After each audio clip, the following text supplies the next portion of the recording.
Yo, so I made this before after rain animation, or like, you know, this rain VFX. So I've seen so many VFX tutorials in Blender explaining how to make rain or how to make puddles. So I figured, why don't I try to add all this knowledge into like a live action shot and see how it works and discover problems along the way. And now I did that, and it blew up on social media, and many people asked about a tutorial. So here we go. So this is my original video. I was just walking down the street, my brother was recording me, and a few things I might have done wrong. It would have been better if there were no cars on the street, because then I ran into the problem that I had to add rain to the cars, which I didn't do, but I should have. But it would have been easier to have CG cars instead. So that's something to consider when you want to make your own shot, to try to find an empty street and just add CG cars. So the first thing I had to do is rotoscope myself, because I wanted myself to walk on the CG, in the CG environment itself. So I tried to do that inside of DaVinci here, and you can see it is not perfect. When I zoom in here inside DaVinci, I always had like this trouble. Some frames just disappear completely. So I don't know if it's just me, but the DaVinci rotoscope, the magic mask, what it's called, always gives me trouble. But maybe it's just me, because I haven't used DaVinci for that long. So maybe you guys are better than me. So I decided to do this rotoscope process inside of After Effects, which I'm way more familiar with. And here you can see I have a little bit of fringe and stuff like that, but that doesn't really matter. It still looked fine, because the rotoscope itself was pretty clean. So I had to export this once it was done. If you're like not familiar of how to rotoscope something, let me just show you real quick how to do that. I just drag and drop my original video, double click it, select the rotor brush tool here on top, go to the very first frame, and then I start drawing over my subject. The rotoscope software recognizes patterns, which is cool. Everything what I don't want, I just hold Alt and draw over the areas I don't want. And I do that until I think I rotoscoped everything perfectly, at least on the first frame. And make sure to do a thorough job. Don't miss your shoes, because you're gonna need them. And so on until you're done. You just hit play, and then it's going to rotoscope all the other frames more or less automatically, but you always have to look out for problems like here. Then stop at the frame and clean it up and keep going. And in DaVinci, in Fusion, it's a very similar process. I don't have to get into that. If you want to know how to rotoscope, look up a tutorial just for that. I'm just skipping through this whole process today, so you have an idea how you can make your own scene. And this is my final scene. I know that doesn't look like much, but it just does the trick. I try to be very minimalistic, but anyways, the way you can do that too is you go to your motion tracking tab. Here you can already see my whole motion tracking information. So I tracked my shot. Again, if you don't know how to track footage, then I would look up a separate video. I have one in the description, so you can learn how to track your footage. But the idea behind that is you need to track your footage so the CG camera knows how the real camera was actually moving. That's why we're doing this, because once this is perfectly tracked, I can add like cars or the rain or the street, the wet street and all that. I can add all that. If it's not tracked, it's not gonna fit right into the environment. All right. Once this is tracked, so I have a few models here which are essential. The most important one, the thing we just keyed out or rotoscoped, it's like this guy. Let me go in this view so you can see. Let me remove the environment real quick so it's easier to see. Okay, so now we have this guy here is my keyed out footage, what I just rotoscoped, and he is on a 2D plane. In order to do that, you just Shift A, image, and images is plane or mesh plane is what it's called now. Then you can bring in your video you just rotoscoped. This video, I just selected the video, selected my camera with Shift, copy, and then I did copy rotation, so it's rotated the same way like the camera. Then I brought it into the right spot. When you see my passport tool, I just move it real quick So you see it's perfectly aligned with the original video. If I move it too far to the left, you see, okay, I'm like twice in the scene. I don't want this. I want it to be exactly there. And then I shift select my plane, shift select my camera, and then I parent it with Control P. I can parent my video here to my camera. That way, no matter how the camera is moving, the same way my plane is going to be moving.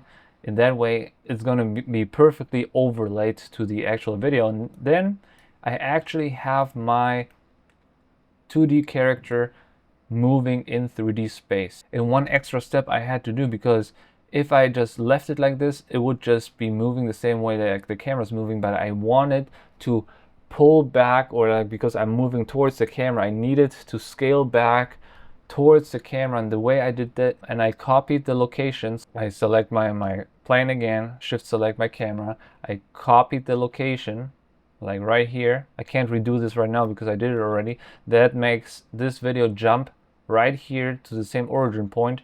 And then in edit mode, I moved it, this is where I jumped, and I moved it away from the camera until the frame was perfectly aligned with the actual video right there. Then you see all those keyframes here. Then while the camera was moving, or while the character was moving, I scaled down every so often towards the origin point of the camera. I just animated the scale, because if I make it smaller or bigger in the actual camera view, it's not going to change much or at all.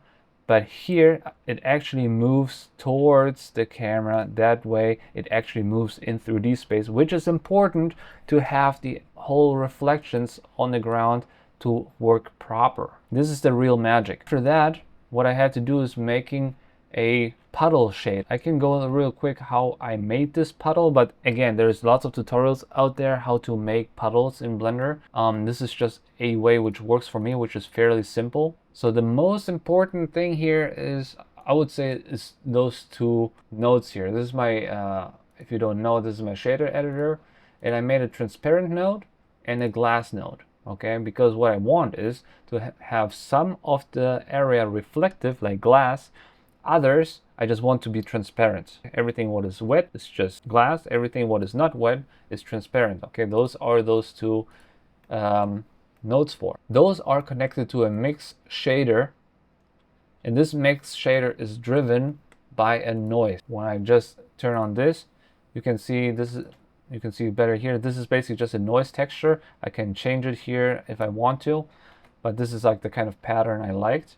That is connected to a color ramp to increase the contrast. If this wasn't here, you wouldn't see the puddles very well, so that's why I have this ramp here. Now this is also connected to another ramp. This is important that it's connected to each other, just to have a little bit of wet spots. So everything what is not glass, I still want it to look a little wet, so this is connected into the roughness of my glass shader. And this is how I made my puddle. And again, the noise texture, you can play around with those settings until you like what you want, or just copy paste what I have. But it always depends on like the scale and the size of your puddles. Don't just copy those numbers, because it might just look differently for your scene depending on how big everything is. So those are the puddles which give me the cool reflections of the environment. Now I have a few other elements here. Like you see those blocks here, those are just roughly cutouts of my cars, because I wanted those cars to also reflect. So on those cars,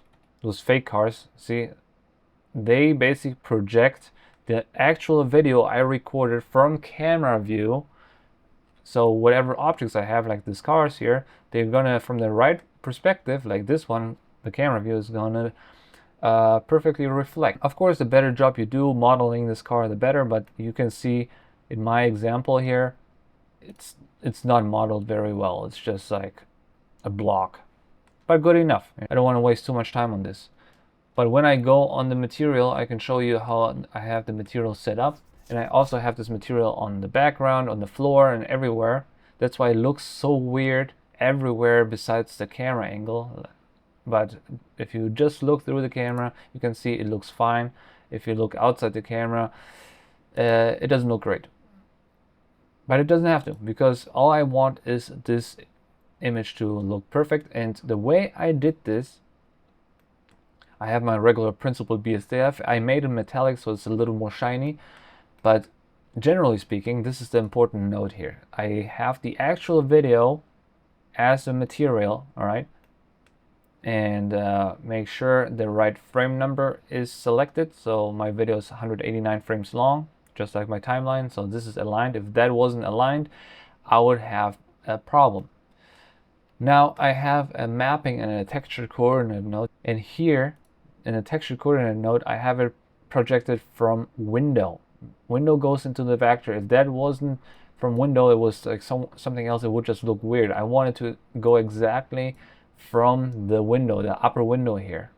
But unfortunately that also means when I look through this window, it just looks completely wrong. I don't know, it doesn't make sense. But the reason is it's projecting from every window individually. So if this window, if I had another window with this angle, it always projects the actual video from the window. But from this window, it makes a lot of sense because this window is the camera view and it aligns perfectly. So that's what I want, and that's what gives me the proper reflections. And when I look at the material or the model of this, I have the entire background basically as a half a cube, and that basically helps me because everything is projected in the background. So all the reflections here are going to reflect the actual background, and now I could start modeling you know, the whole environment. But I just did a very rough job, as rough as I could, to not spend too much time. But what I did, for example, is like this curb here, you can see on this side. I also modeled this exactly where it is. It might be overkill, but it might be helpful. So that's what I did here. And probably what you also want to do is darken the asphalt a little, because wet asphalt is dark asphalt. So I did that not in my ground layer, I did that in my puddle layer. So I mixed this with a diffuse node.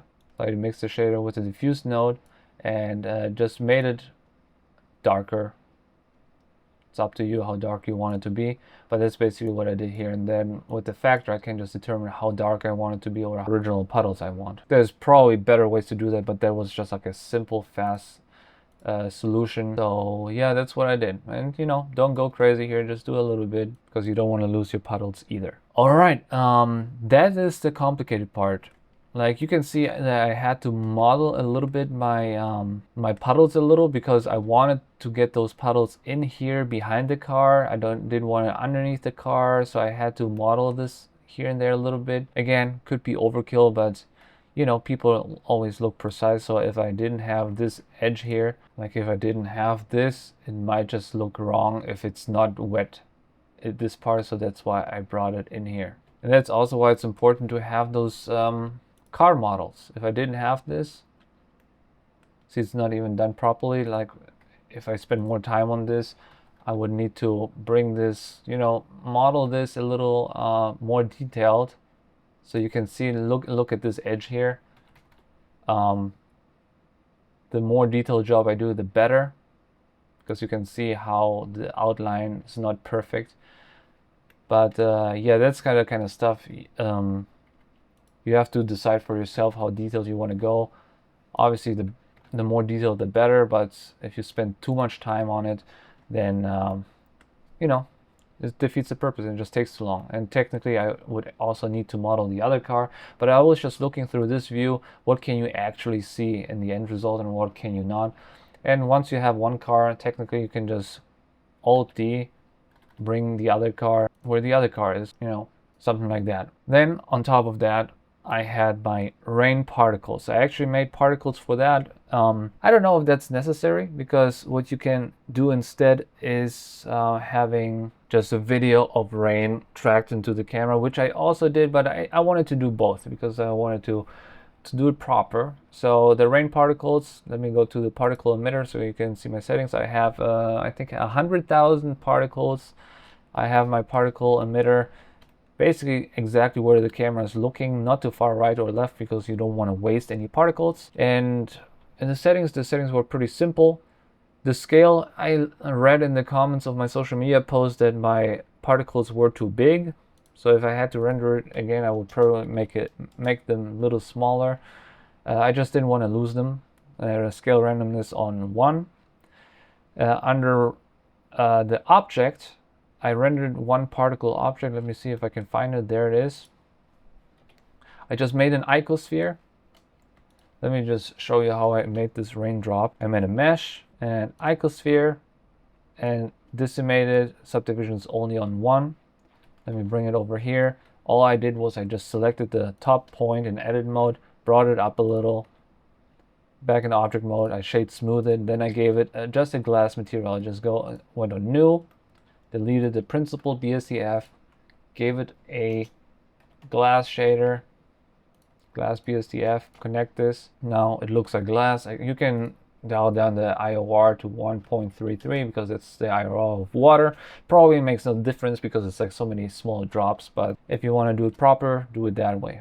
All right, those were the main things. One more thing I added was splashes. I downloaded those splashes somewhere, and when I isolate those, you can see what they do. So you can see they're like basically splashes on water, and I scattered them around all over the floor. When I select them all, select the objects, you can see I just have this video scattered with instances all over the place, just so I have those raindrops all over the floor, because I didn't want to simulate anything because that would have taken too long. That's what I did.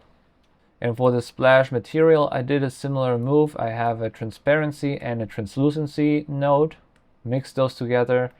Have the actual video as the factor. So because the video itself didn't have any alpha, so I made an alpha with a color ramp. Put that into the factor. Transparency is on top. Technically, just translucency could be on the bottom, but I mixed translucency and diffuse together, just to have it backlit and frontlit, just to make them a little more visible. Mix those together and up into the material output, and it's done. Very similar way, I have a heavy rain video. Let me find it. See, it's just a video of rain. Let me isolate it. When you look at it, it's just basically, I don't know if you're able to see it in the motion blur, but you can see it a little bit. So it's basically just a video of rain falling in front of the camera, and I also tracked this or parented this to the camera, so wherever the camera is going, this is going. So it's just an overlay, something you can also do in post and compositing, but this scene in particular, I tried to do everything in Blender. So that's why I did this here. You could also add maybe splashes of water on the lens, which could be also cool. I didn't do that because I wanted to keep it more subtle, everything, and not be like, oh, this is like so CG. That's why I decided against it. Anything else? No, I don't think so. So the most important thing about this scene is like have your actual video as a background on simple geometry. You can see my geometry is very simple. Doesn't need that much modeling or anything. I also have a little volume cube to add a little volume, but be careful with like haze and stuff like that, because if you add haze, then you need to model out your background a little more in detail, because otherwise the haze is not gonna be right, because everything what is further in the distance should be also more in the haze. If you don't model out your cars and whatever, then it's not gonna work. So be mindful of that. And the cool thing is, this is something I started doing recently. If you rotoscope your character beforehand and put it into Blender, do this trick I showed you. I have other tutorials about that, how to implement like green screen or rotoscope characters into your scenes and bring them into the right space. That goes a long way, because now I actually have those cool reflections and stuff like that. I wouldn't have that, or I would need to simulate that if I did this in compositing. And yeah, and then I just rendered it out. Those are my render settings. I rendered in cycles, noise threshold 0.05, 500 samples. I had fast GI approximation. I usually turn off when I use glass materials or fog. It just looks better most of the time. Of course, turn on motion blur, and I rendered in AGX a PNG sequence. Yeah, I rendered as a PNG, so 16 samples, color depth. I don't need alpha information here. One important thing I forgot to mention is though, in your max bounces, I had to crank transparency like to like 100 because I have so many layers on top of each other, and eventually the transparency wasn't enough. So when it's not enough and you see like black spots like this, it's most likely because your transparency bounces are not enough. My first render looked like this. I was like, what the hell is going on? And looked better. But then I just knew, okay, I need to crank this up to 100 or maybe even more. So that's just something to keep in mind when you see black spots, when you work with a lot of transparency. It's probably because of the transparent bounces, or maybe transmission also, or maybe it's volumes. Just play around with those settings if you have black spots in your video. And that's the final result.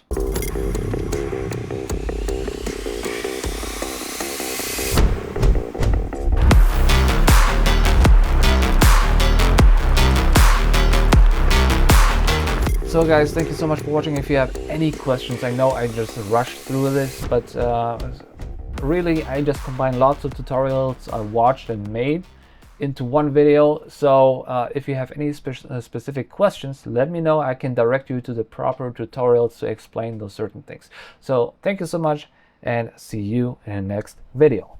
Toodaloo.